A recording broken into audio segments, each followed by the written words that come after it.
Good morning, everybody, and Shabbat Shalom to the 12 tribes of Israel scattered abroad and believers in Yeshua Messiah.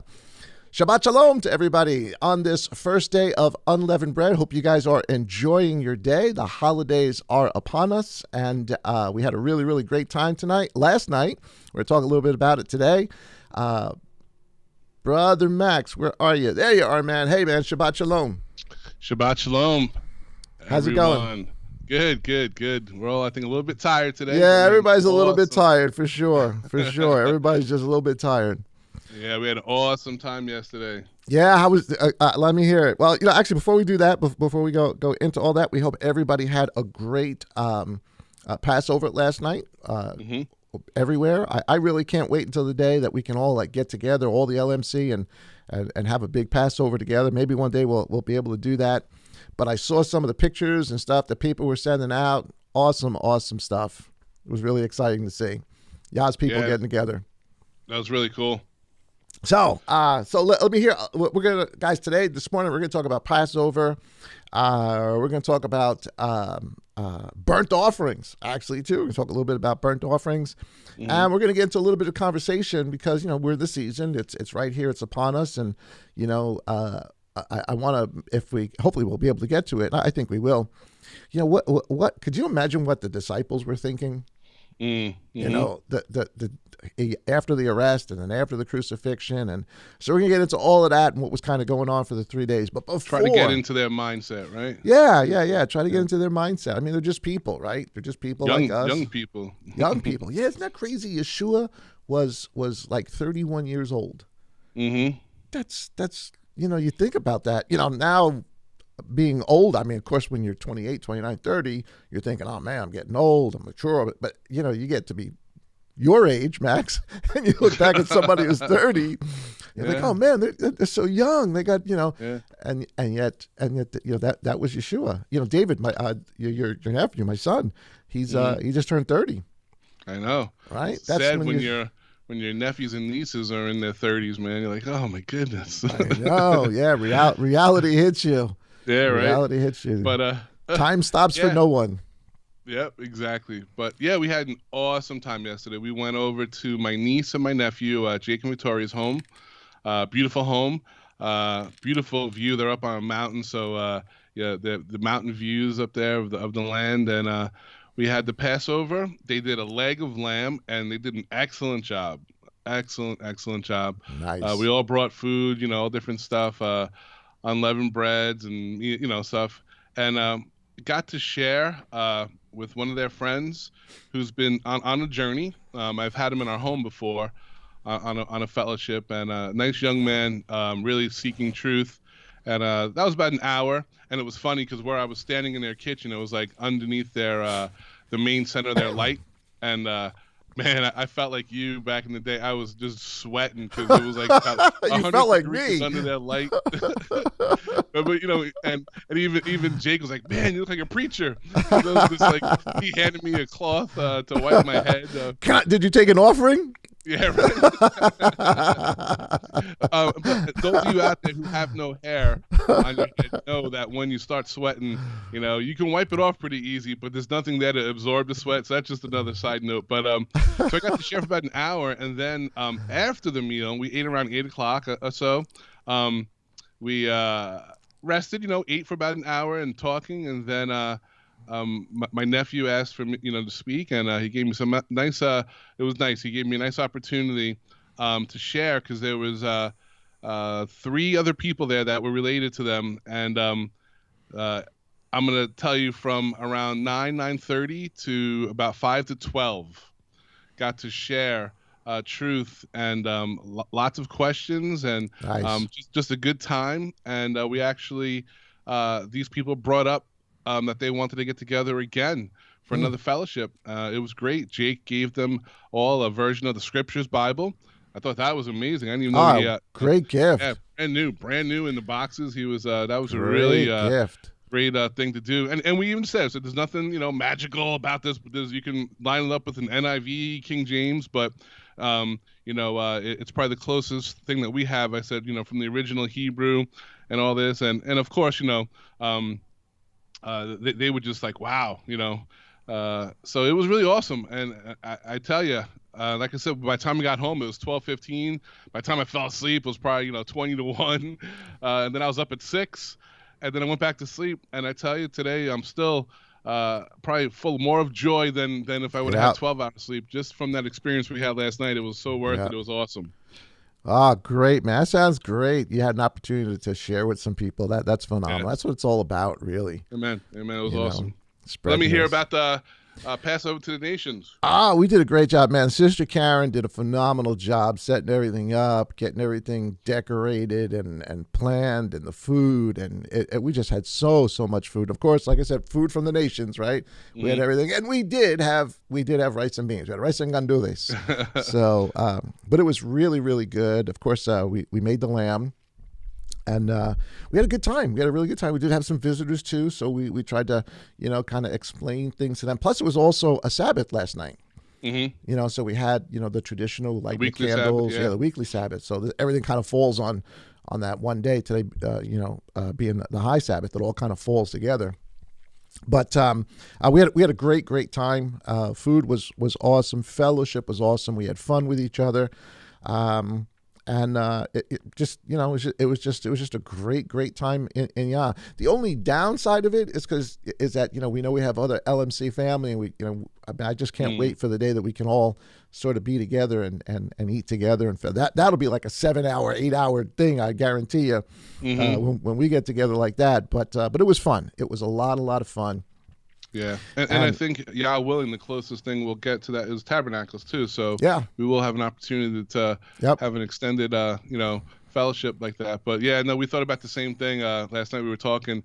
I'm like, because Yah blessed us, and that's what we were sharing too. Because we started off, it was just me and my wife, and then prayed, and then Jake and Victoria, another family that we do, and definitely, because we always strive for that fellowship. Even though we found the truth and we're walking it, you still want fellowship. You want like-minded believers, and Yah has blessed us, and we see it, man, across, like you said, the whole nation, and even out to the outskirts of the corners of the earth. We have from other continents people that fellowship with us, and it's amazing. Little old building in the Bronx. A faithful shepherd prayed a prayer for the past 30-something years. Yah answered it, and it's just been growing. And all glory to Him, right? Amen to that. Nothing that we've done, it's all through Yah. So you know what I noticed, and because I was checking out the wonderful pictures everybody was sending of their food, which we really got to anybody that wants to we got to extend that, right? Because I don't know if everybody doesn't know, but we have. What is it called? A chat. It's not really a chat. It's a group chat. Group text. Yeah. And everybody on the group text, we take pictures of our food every night, whatever we eat, especially on Shabbat, whatever you're going to cook for the Sabbath. And we share back and forth. And it's a lot of fun, because you get to, it's just something to do. But it's fun. It's a good way to make sure that you're eating clean. We're like, let's see what it's a good way to make sure. But if anybody else wants to get in on that group text, shoot us a line here. You let us in the chat room. We'll get you on, and you'll be part of it. And we promise we won't sell your information or give it out. No, we won't sell your information. But it's so neat. So you got a chance to see back and forth all the dishes people were making, and the funniest thing is we made a lamb. We made a big leg of lamb. And I gave Max, little Max, not brother Max, the dog. I gave Max part of the bone of the leg, which was probably about a quarter of his size. Yeah, he's a little dog. He's a little shrimpy dog, and I put it in front of him, and you had to see his face. He was like, "Is that for me?" Ruh-roh. And then he snagged it and he ran. He's like, just in case he changes his mind, I'm getting out of here. Yeah, leave the room. So he had Maxwell had a good Passover. Actually, Karen calls him Boo Boo. Boo Boo had a good Passover as well. So all in all, we just had a really, really good day. Spent the day cooking and prepping, and boy, you know what?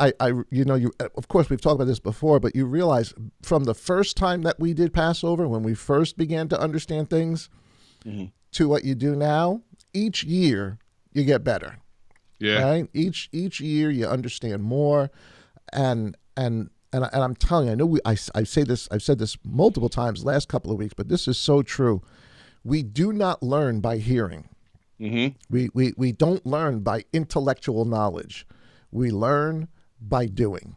Yep. And then comes intellectual knowledge, and then comes wisdom, and et cetera, et cetera, et cetera.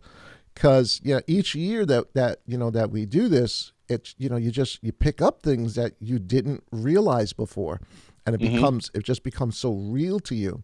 And one of the things that I did last year, I believe I sent you some pictures of this last year, and I got a little video to share with you guys for this year.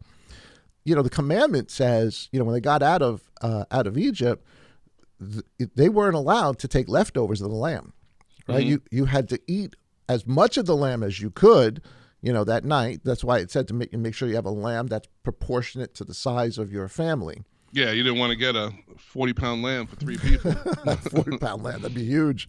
But so the next morning, as they're leaving Egypt, you had to burn it. Mm-hmm. And I never really. I mean, I read that dozens of times, and then last year was the first year that I said, you know what, I know this is not technically everything that we're not in Jerusalem, et cetera, et cetera, et cetera, but I want to be obedient.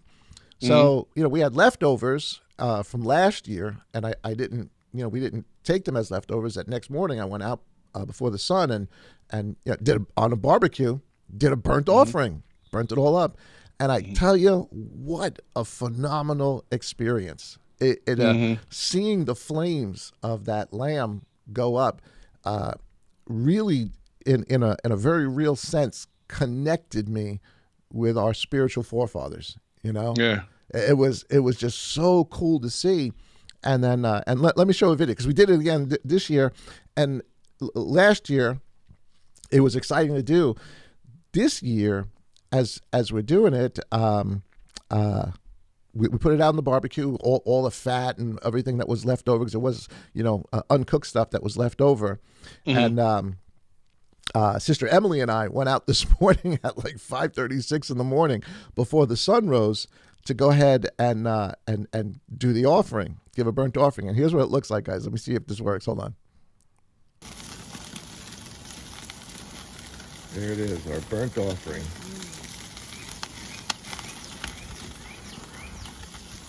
Isn't that amazing? Kind of thinking about what they actually went through back then and did this so regularly. It connects you with them.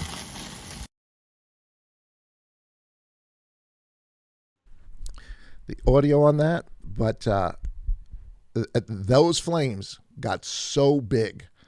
I mean, literally, we had to step back. They shot all the way up to the top of the barbecue, and well, the sun wasn't up yet, so the whole it was lighting up the whole area. And let me tell you something, that thing smelled so good.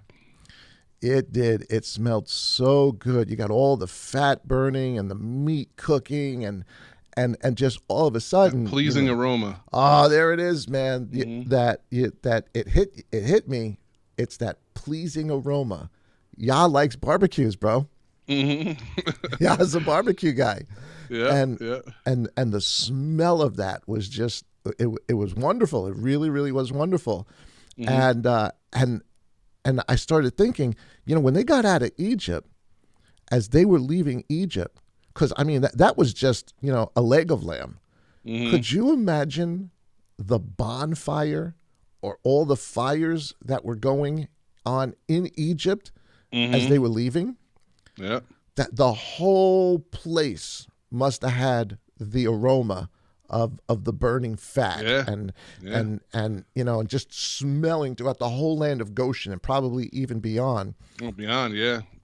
And that's something we don't really think about, but I would imagine that would have been quite a sight, a sight, and quite a smell as well. I know I don't want to give them any plugs, but there's a Burger King in our neighborhood, in our town, and they have those big vents, and when you drive by, you smell of course the aroma, right? Because they do it on purpose. They want everyone to smell it, come on in, Of course. But can you imagine? The scripture says that there was, not including women and children, 600,000 men, right? That were in the. So can you imagine, like you said, that aroma must have been huge, right? It must have been amazing. And so we're doing it this morning, and all of a sudden, boom. Not just that, but later on, as you said, when Yah says that, and then it hit me. He's like, this is why he wants the fat of the ram, and the fat of the lamb, and the fat and the fat on the kidneys, and because when that stuff went on the altar, that stuff went up. Could you imagine what the fire must have been like on the brazen altar, the one Solomon built? I mean, just even on the other one, on the original one that for the tabernacle. But could you imagine having like 25 lambs burning on that, and a couple of bullocks and goats? That had to be just, mind-boggling. Bonfire, and it just connected me in a way that, or brought through obedience, through doing. And understanding that, you've read so many times, but then all of a sudden you experience it and you're like, oh, yeah, okay. Yep. Now I get what Yah was talking about.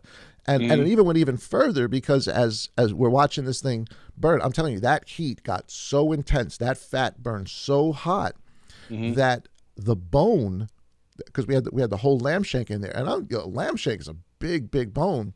Yeah. It turned to ash. Something.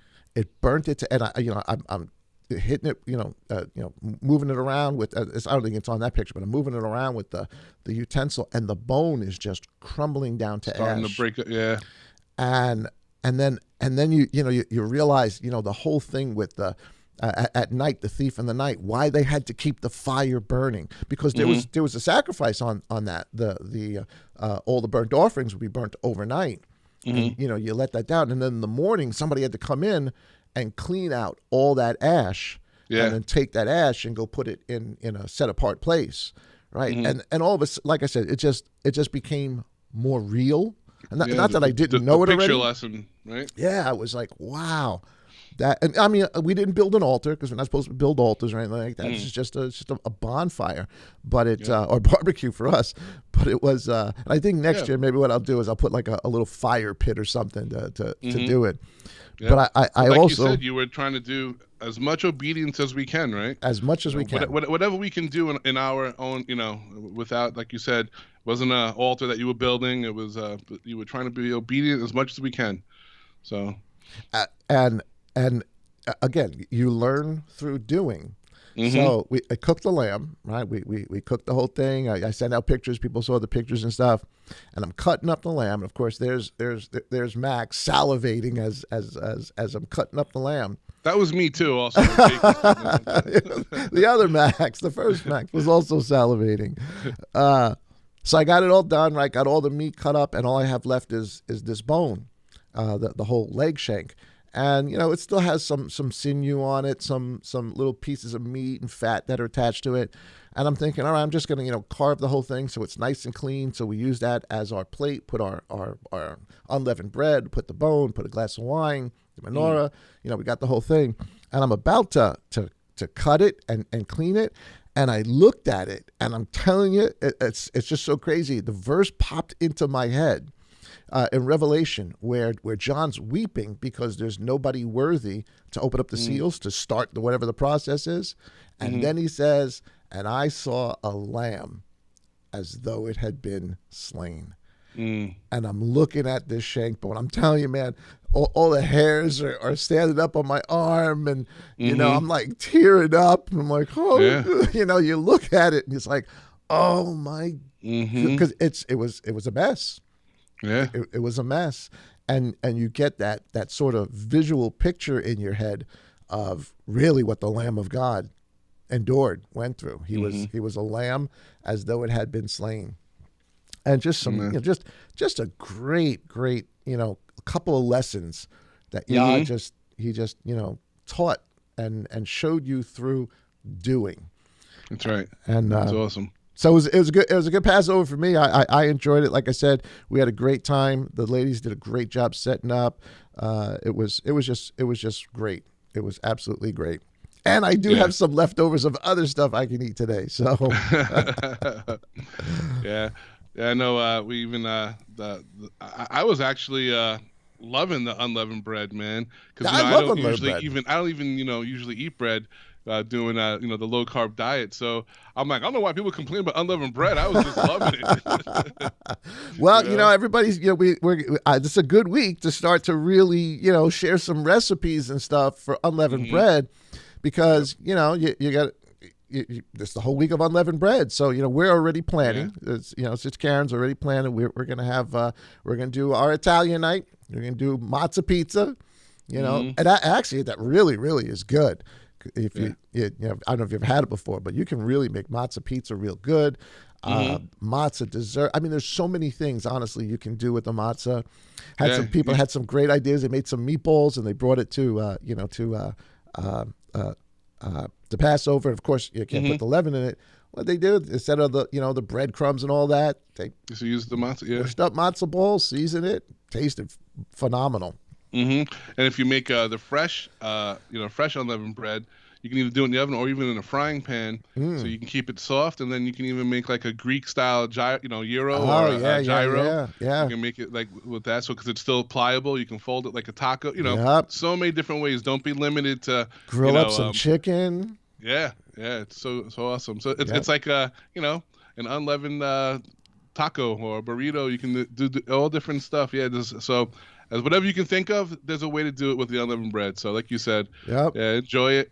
So I'm telling you, if anybody out there wants to be part of that group text where we share all our recipes, let me know. Call me, text me, something, or even say it on the chat. We'll try to get you on there. We'll give you Jesse's phone number. So you can... She has some good food too. I see some really good stuff. She probably wouldn't even mind. She's awesome. But it's fun. It's fun to do, especially this week as we're going through unleavened bread, to see all the different recipes people will come up with and ways of using it. It's kind of fun, kind of exciting. So that was Passover for us. It was good. It was exciting. We learned some things. We had good fellowship, and we got a chance to minister to some people. And honestly, just the fellowship, just being able to be with everybody, and we're all you had like-minded. some people that popped in, right? You said. Yeah, we had some guests that came in, and so that's a good way to show the light. Yeah, we were able to share some things, and of course, the first thing is because you say it's a church. Everybody has that word church, and we have these definitions of it. Just means assembly, just means congregation. But then you see the menorah, and that's like they're celebrating Passover. What's going on here? So it was a great opportunity to share and really share about Messiah. That this is about Messiah. This is about him. We're not celebrating Judaism. We're not celebrating some other. We are doing what Yah asked us to do. And we are celebrating and learning about Messiah, honestly, in ways that I could never even imagine. And we've said it numerous times, because when we first come to this walk, I think our biggest example is the Jews, right? Because but as we go further in our walk, we realize, right, that they're not doing it the right way either. So there's that learning curve, and like you said, every year gets better and better. And this year it was definitely amazing. It was such a blessing. So again, I just want to thank Jake and Victoria for having us over. That was really nice. We had a great time, and everyone that we were texting with, it was awesome. Like I said, as we were even eating dinner, still getting the text from you guys and all that, it was just like, wow. Going back 4 years ago, it felt like it was just me and my wife. You know how it was when and then now it's just like, wow. You see how big the family of Yah is, and these people that you really truly love, and then truly love you. So we love you guys out there.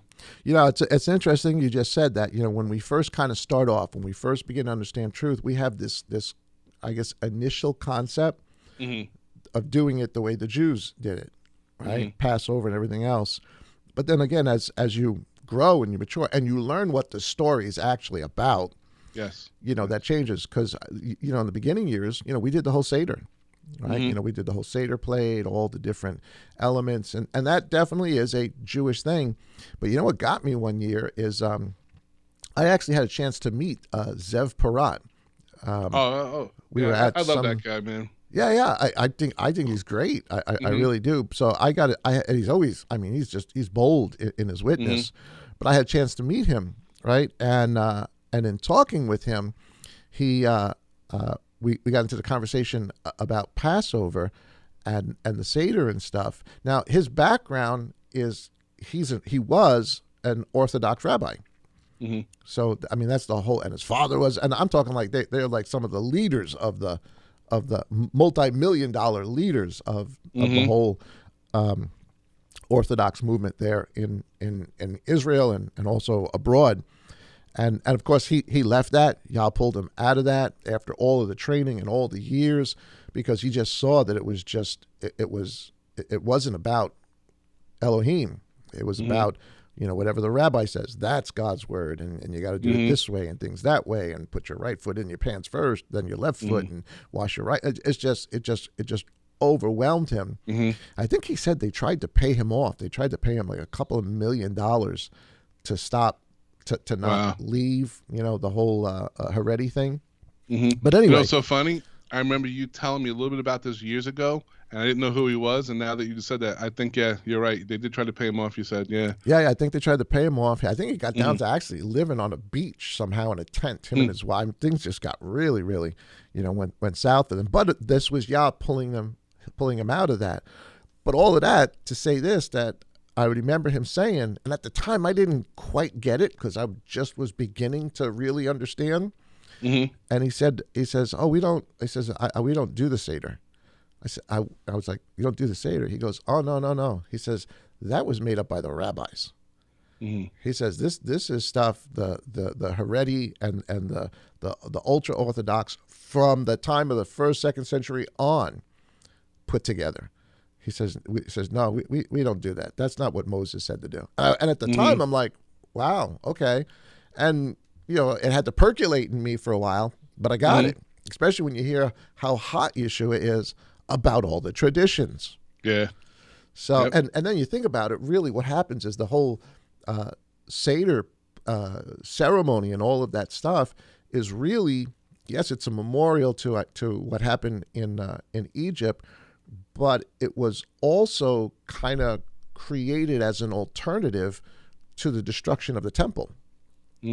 Because there's no more offering, right? There's no more lamb.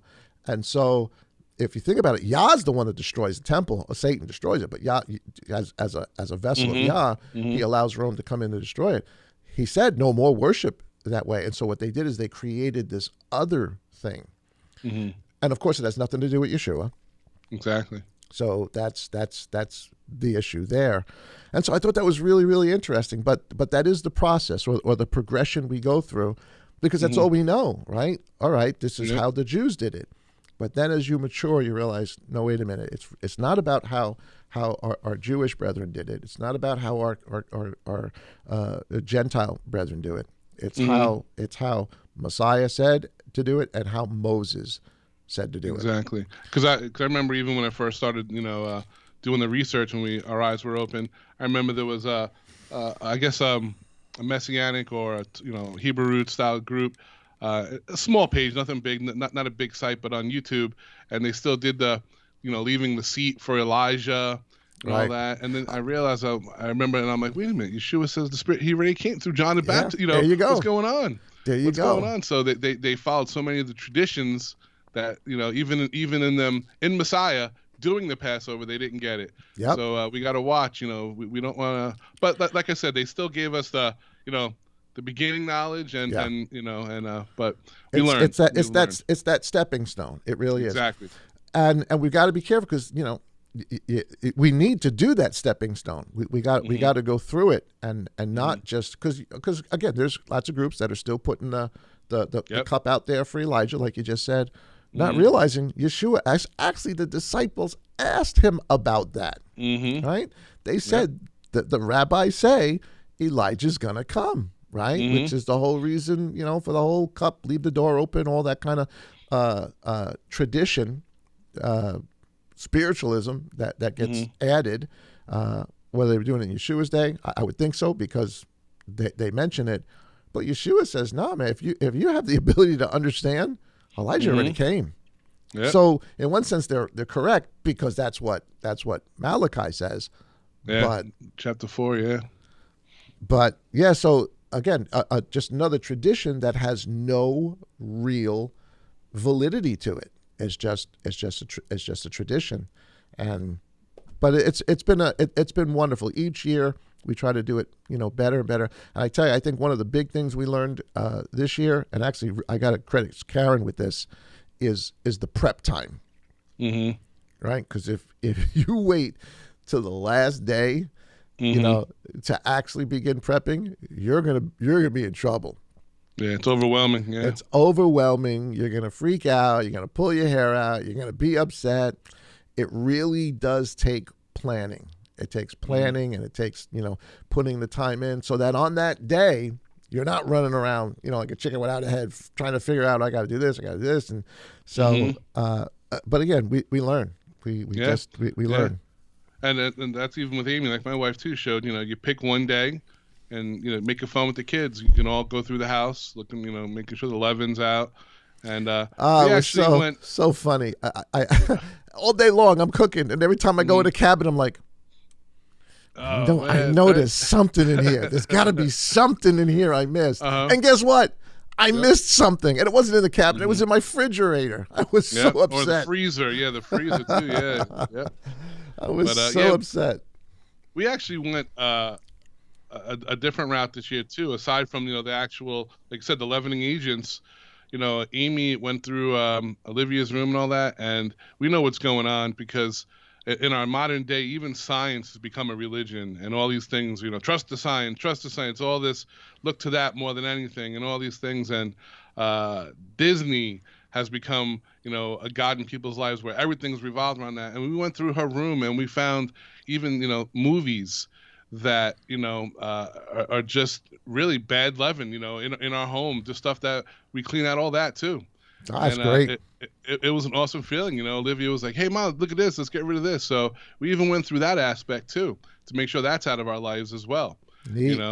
Neat. That's good. And that is absolutely, biblical. That's when 1 Corinthians, when Paul says, get the leaven out, be a new lump. Yeshua is our Passover.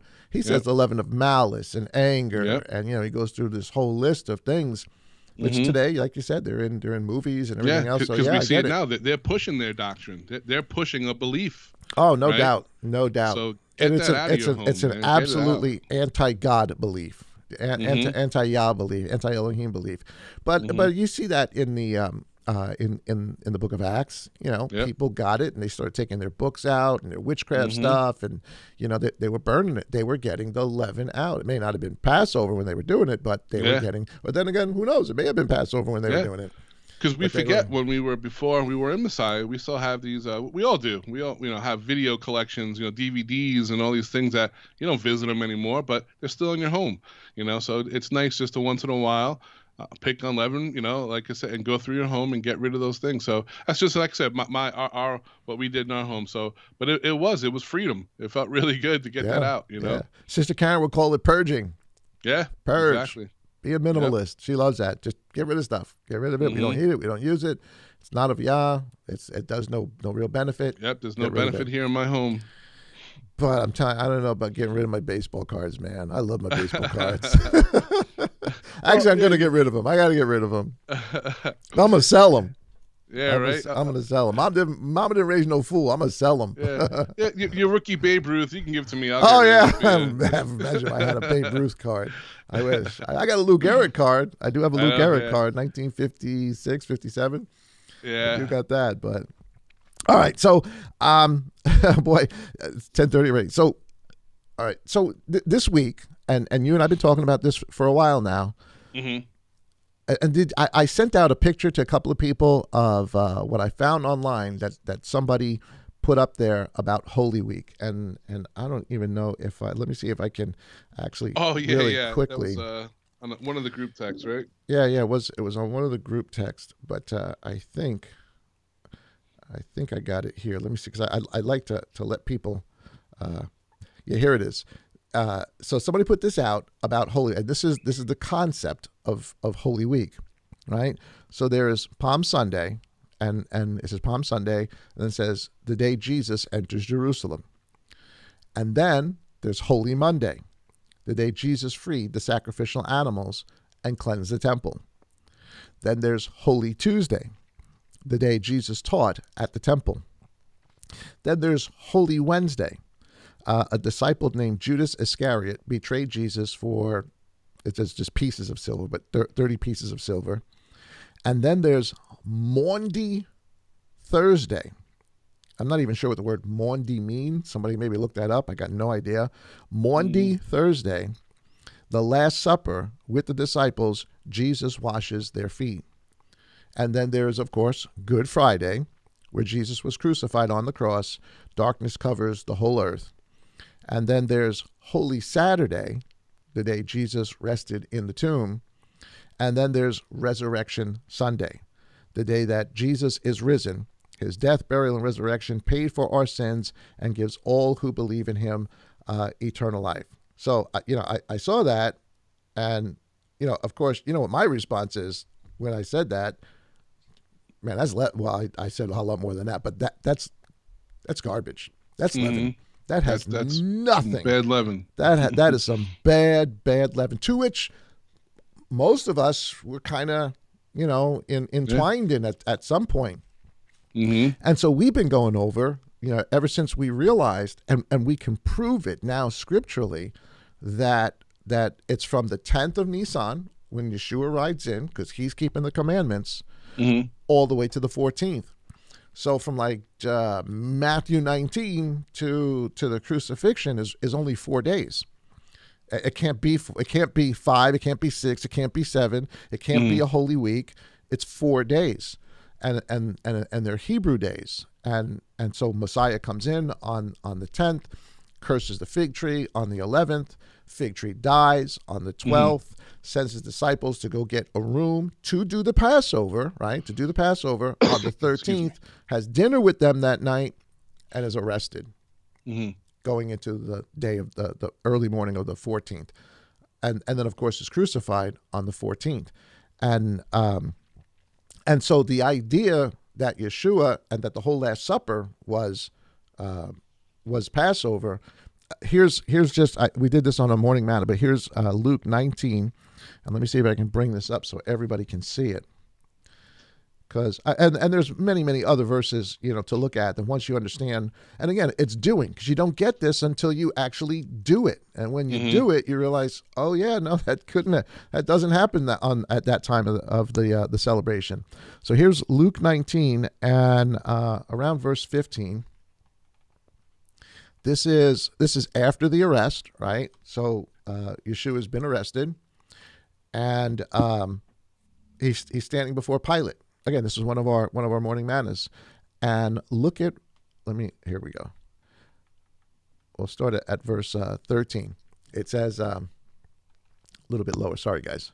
It says, therefore, when Pilate heard these words, he brought, they tell him we don't have any king but Caesar. Yes. If you release this one, you're not Caesar's friend. So they're using like a little political move on Pilate there. It says, therefore, when Pilate heard these words, he brought Yeshua out and sat down in the judgment seat in a place called Pavement, but in Hebrew, Gabbatha. And here it is. Look, that's it. That's it right there. Right there. If I had a handheld mic, I'd drop it. There it is. And it was the preparation day of the Pesach week, which it really would say is the last preparation day. The last preparation day is the 14th.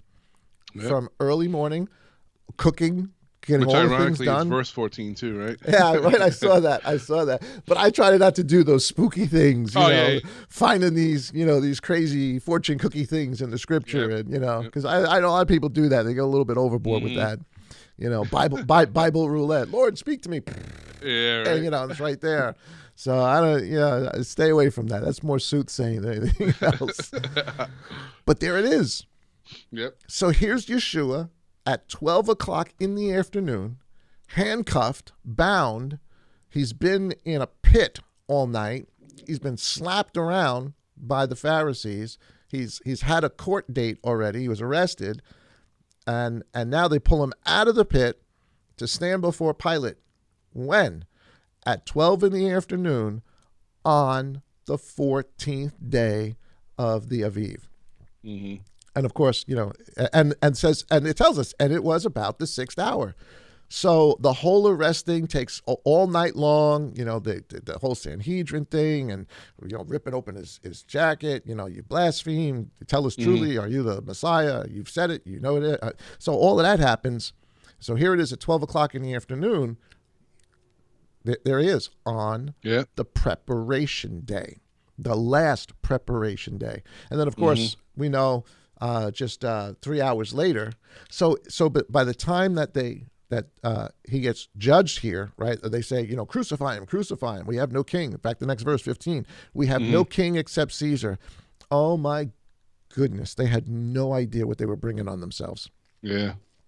They had no idea the hurt, the world of hurt that their words right there were going to bring on them because Caesar became their king. Yep. It's exactly what he did. They rejected the king and they took on another king, and we see what happens with that. But of course, 3 hours later, so in that 3 hours, they beat the tar out of Yeshua. They whip him. You know, they you know, the whole cat o' nine tails thing. And I gotta tell you, you know, that movie by Mel Gibson, you know, I know there's some, you know, junk in it. There's junk in every one of the movies. Passion, was it the Passion? Yeah, the Passion of the Christ. Yeah. But I gotta tell you, man, that scene when they are whipping him, oh my goodness! Even the first time I saw it, anytime I see that, I mean, my heart just breaks. Yeah, breaks. So that goes on between 12 and you know, and almost 3, and then of course carrying the cross, you know, through Jerusalem out to the place of the crucifixion. So that by 3 o'clock in the afternoon, of course, you know, he dies. He says, you know, it is finished, and he gives up his spirit. So there it is, guys. There it is. It was on the last preparation day. So that Messiah dies as the Passover, on the Passover, at the same time that the Passover lamb is being killed on the altar, where the high priest is also yelling out the very same words to Telestai. Well, I wouldn't say that in Greek. You would have said in Hebrew, it is finished. I don't know how to say it is finished in Hebrew, but that's what he would have said. So this brings up something interesting. If Passover had not occurred yet, they had the Lord's Supper, right? Which is the covenant meal. Yep. And I don't think we really need to do some more study on that and really understand the significance of that covenant meal, because that's it. That's the new covenant. This is the master starting the new, renewed house of Israel to then extend to all the nations. But here's the thought: if these guys, right? If this was you, if this was me, right? You're Peter. I'm some unknown disciple, right? We're there, and you deny him. Yeah, how come I'm Peter? What's up with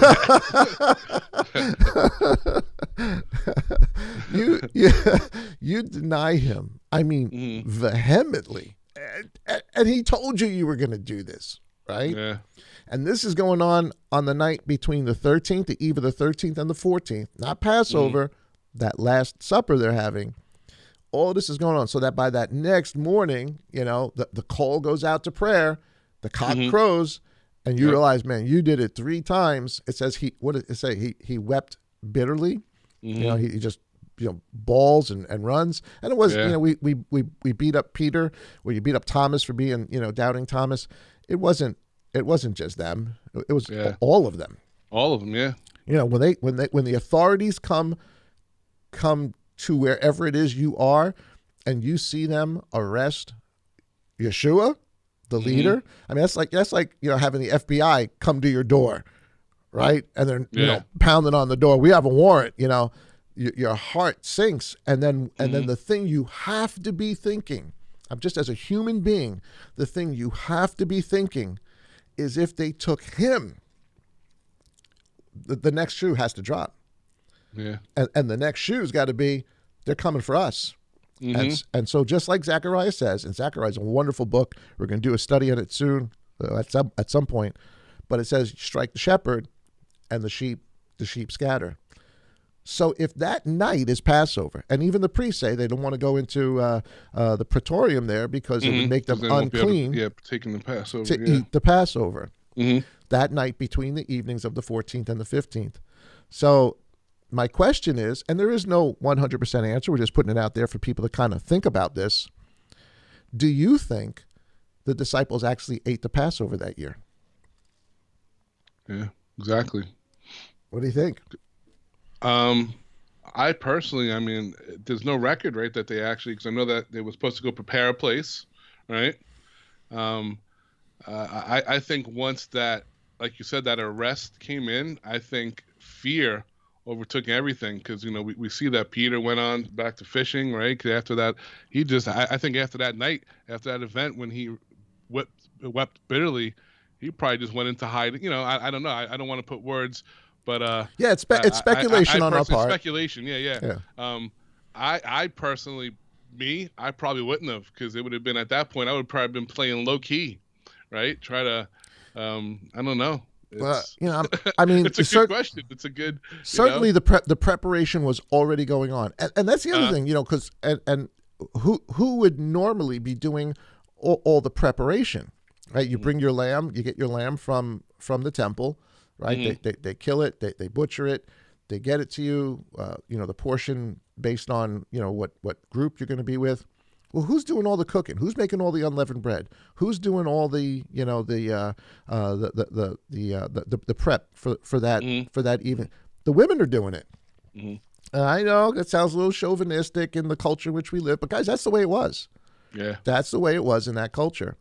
And so, if that's what the women are doing on preparation day, on that preparation day, where were the women?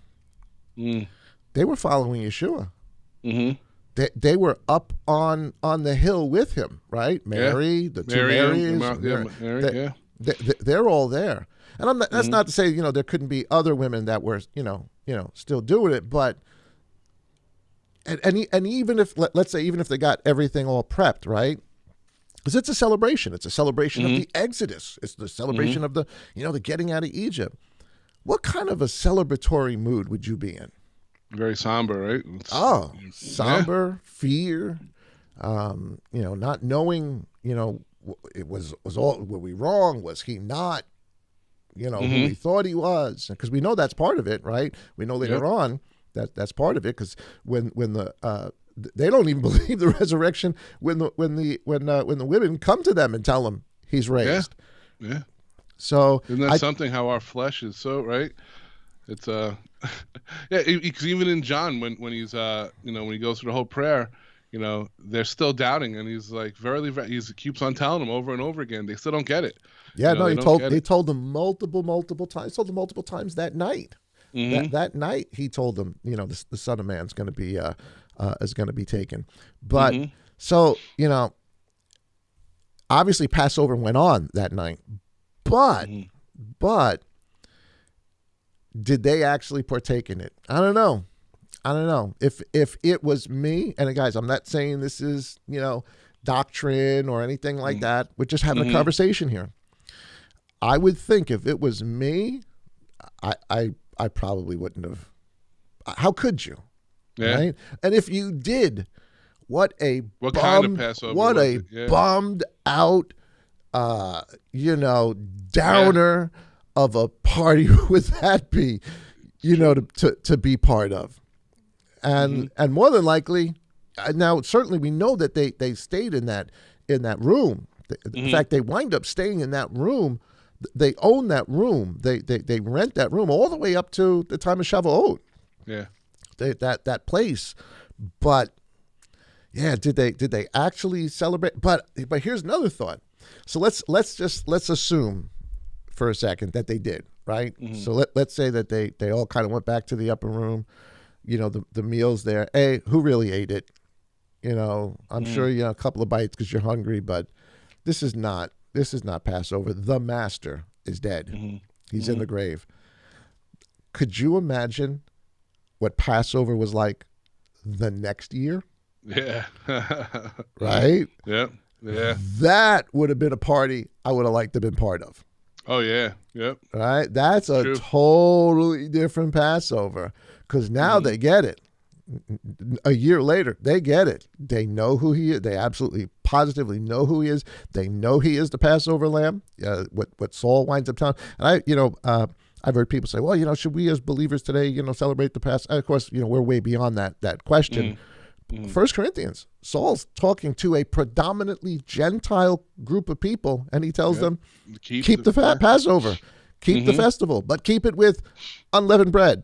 Be a new lump, malice, and all the rest of that stuff. So, yeah, sure they did. But I'm telling you, if it was either a really bummed out Passover that first night, but I'm telling you, I think even if we just put to a simple, just to think, if you went to a funeral or a wake, what we have, right, to a dear loved one, and you eat, it's going to be a somber meal. But then, like you said, compared to a wedding feast or hey, everyone's in, So even if they did, what kind of Passover was it? It was just, Yeah. Or maybe just to sort of, and it's probably a terrible word to say, but just to be the devil's advocate for a second, maybe on the other hand, maybe that's what the master wanted. Maybe he wanted it to be that somber thing, to understand, because that night, the first Passover coming out of Egypt, that was not a celebratory thing. Yeah. That was could you imagine the screams of people throughout that night, both of the Hebrews and of the Egyptians and of every other culture that was around there? The scripture said every family was affected. Right, so. and all the animals. Could you imagine the screaming, the mourning, the crying for everybody that decided, nah, I'm not going to put the blood over my doorpost? That was not a celebratory thing. No. I guess it was the next morning when you're a good, but that was a somber, crazy. I mean, imagine the emotion of hearing people just their firstborn, whether it's a baby, whether it's an adult, your wife, all the animals. Imagine just outside, all the animals. You just see cows. Lambs, just dropping dead all over the place, and then the crying and the wailing. Oh my goodness! Well, I don't want to mention, I don't know with algorithms and all that, but a certain country that's in a huge lockdown. They were showing a video the other day. I think of all the people just screaming and mourning from their balconies because they're locked in. They can't do nothing. So and that's just from going stir crazy and whatnot. Of course, and these people are starving too in their own apartments. But so we see that on that scale. Can you imagine, like you said, your firstborn and just that sad vibe just going through the whole city, the whole country. All right. Here's a good question brought up. Luke 22 verse 15. It says let me pop it up here so everybody can see it. Luke. What was this, bro? A question you said? Yeah. A question that Brother Bill popped up. He said to comment on. So I'm going to do that because we got to put it in perspective. Listen, it's either the story is true, 100%, all the way across. It's the same story, or the disciples made some mistakes, which I doubt. Which I sincerely doubt. I don't think Yah would lead that. Or if there are mistakes in it, I think it's our mistake. Because we do not know the order of things. We don't know because we don't do. You learn by doing. But anyway, here's Luke chapter 22. And he longed. I'm in the wrong one. I'm in Luke 15. Let me get to Luke 22. Yeah. He says, I've longed to eat the Passover with you. Here's Luke chapter 22 and verse 15. It's a good question and you know what? We can't shy away from these questions.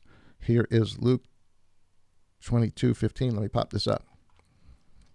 So we just read John 19, where it expressly tells us it is the day of the preparation for Passover. And where's Yeshua?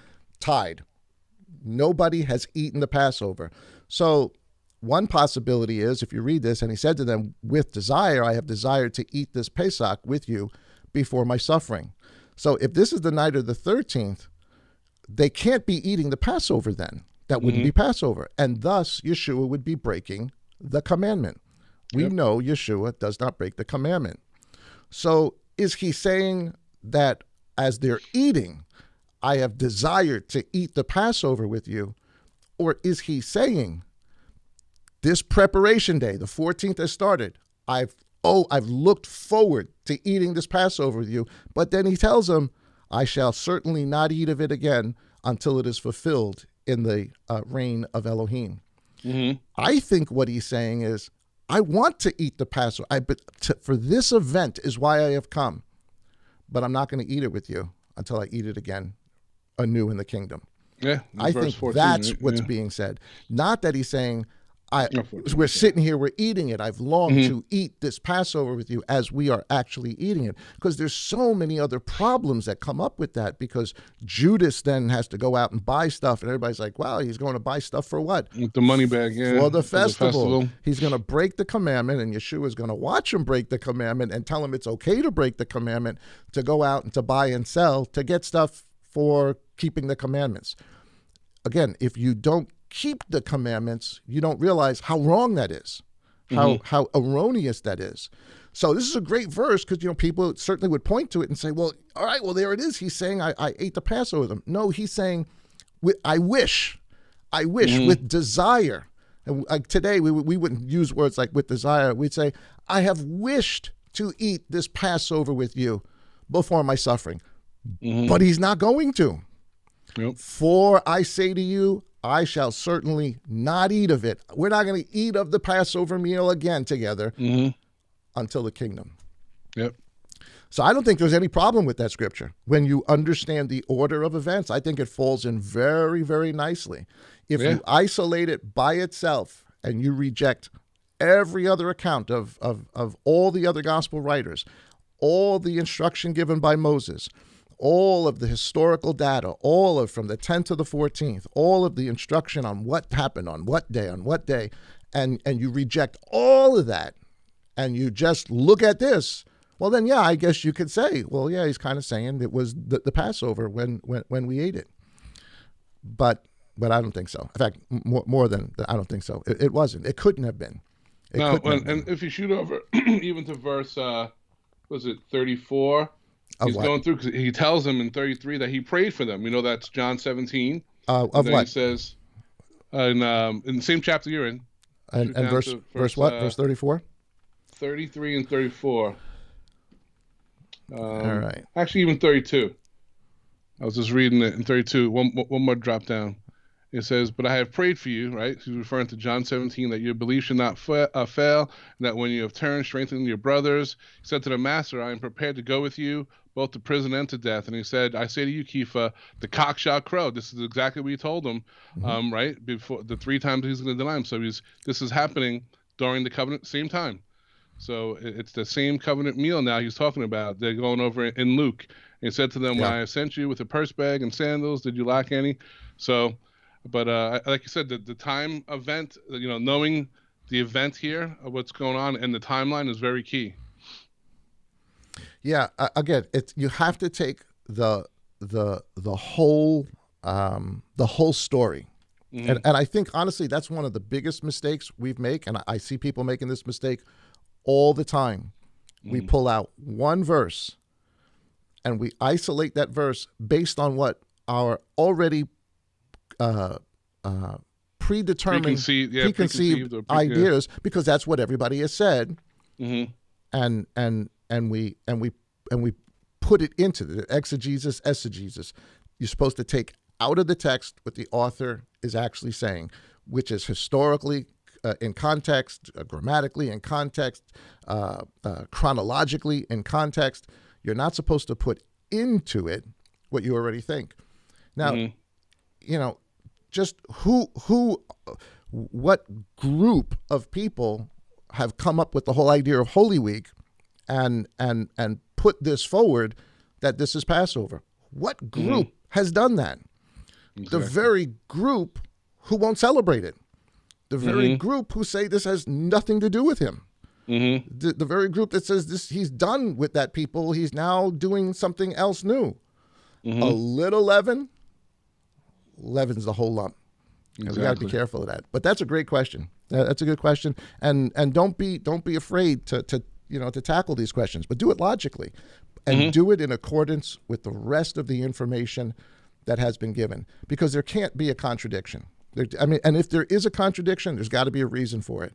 Most of the time, the reason's on us. We messed up somewhere. We don't understand the story. We don't understand the timeline.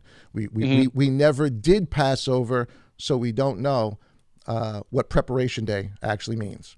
Yeah, and that's why it's key to understand Paul, right, in all his writings, because we know he can't write something to one body and then something totally different to another. So it's got to be consistent. It's got to be consistent. But good question. That's a good one. All right, man, it's hours up, bro. That's it. Hours up. Unleavened bread is upon us. Unleavened bread is upon us. So enjoy the rest of your Sabbath today, man. Give my love to your family. I will. And everybody else out there that's serving Yah. And I'll give you the last word on that, bro. Nothing big today. Just like I said, enjoy unleavened bread. There's tons of different ways to make it, so don't get too sad when you think that you just have to eat it from that box that you buy in the supermarket. Nothing wrong with those, but a little bit of butter and jelly, they're good. But just wanted to encourage everyone in Yah, pray for one another. We love you guys. Shabbat shalom. Yeah, amen. It's funny. Today, of all days, is the day that you're like, man, I could really go for a roll. I know, isn't that funny? Or a slice of pizza. A slice of pizza. I haven't had pizza in months. Yeah, your flesh knows what it can't have. Yeah, exactly. All right, it's brother. True. I love you, man. I love you too, man. Good seeing you, buddy. Shabbat Later, shalom. Man. Shabbat shalom. Okay, guys. I hope you enjoyed that. It's just a conversation. Some of it just us just rattling off, trying to think this thing through. And that's what we really have to do. We got to think this thing through. They're human beings just like us, but in the context of what's already been revealed to us. So anyway, I hope you guys have a great Sabbath day today. Enjoy this week. We'll be in touch with you. Certainly watch us, listen to us every morning for Morning Manna. We're going to go through all sorts of unleavened bread stuff this week. And tomorrow, again, on our weekend evangelism message, be part of that. We look forward to having you. And we will have a Bible study on Wednesday as well. So with all of those things, and don't forget, if you are not subscribed, you can do that by pressing that red button, hit the subscribe button, and hit the thumbs up if you enjoyed the message. Send this out to somebody. It helped the algorithm. We're almost, I think we might even be over that now. I didn't even check. But we were at 499 subscribers. So we're looking for that one person to set us over the top and get us over 500. But with that, guys, have a great, great day. God bless and Shabbat Shalom.